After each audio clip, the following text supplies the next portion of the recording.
This chart right here should be extremely alarming to you.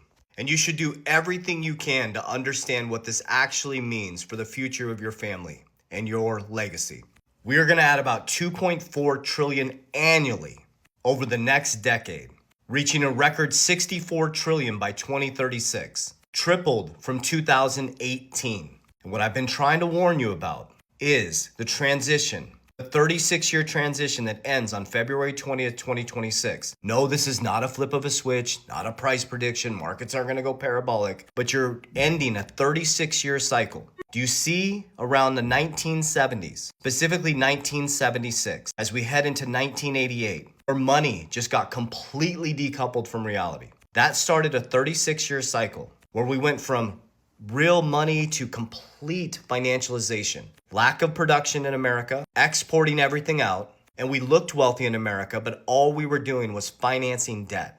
But that doesn't help you, doesn't really increase production. It actually helped the wealthy get wealthier. As we monetized more debt, we bought stuff we can't afford to impress people we don't like. The rich became extremely wealthy, and the middle class started moving down to the working poor. Now, as we sit in 2026, as you see that parabolic move up, as the middle class is now going to get wiped out, leverage source technology move down to the working poor. As the wealthy is going to get extremely wealthy because they understand this mechanism. They understand that that income is debt.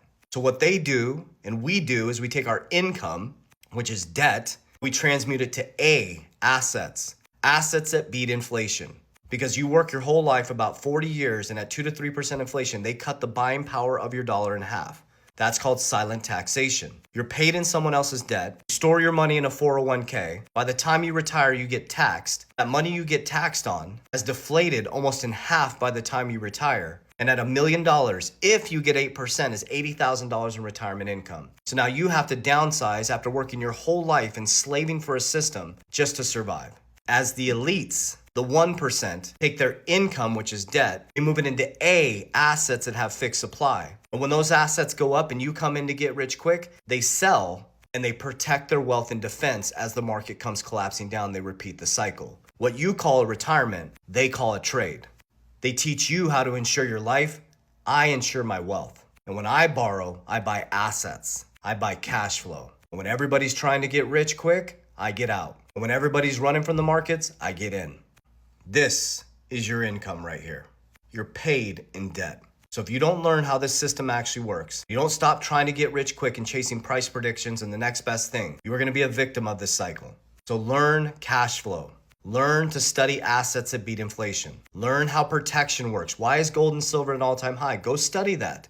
Come back, comment why it's at an all-time high. Study Ray Dalio's Changing World Order, Robert Kiyosaki Cash Flow Quadrant, Rich Dad, Poor Dad, Richest Man in Babylon, the wisdom of King Solomon in the Bible. Guys, this is nothing new under the sun. You will always be a victim of the cycle until you understand it. Take the middle ground, build a system, capital DR, cash flow, into assets that appreciate and beat inflation. When they appreciate, pull some off the table and protect it, and P, protection. When the markets come collapsing down and you believe investments, get back in with leverage on the right side. Don't leverage against your future labor. Leverage safely to buy more assets that create cash flow that pay off the leverage. OPM, using other people's money to create more cash flow and more assets. And then protect your ecosystem with trust, LLCs, and use the tax codes to mitigate capital gains. That's how winning is done. Warriors, rise! Get your shit together. Love you guys.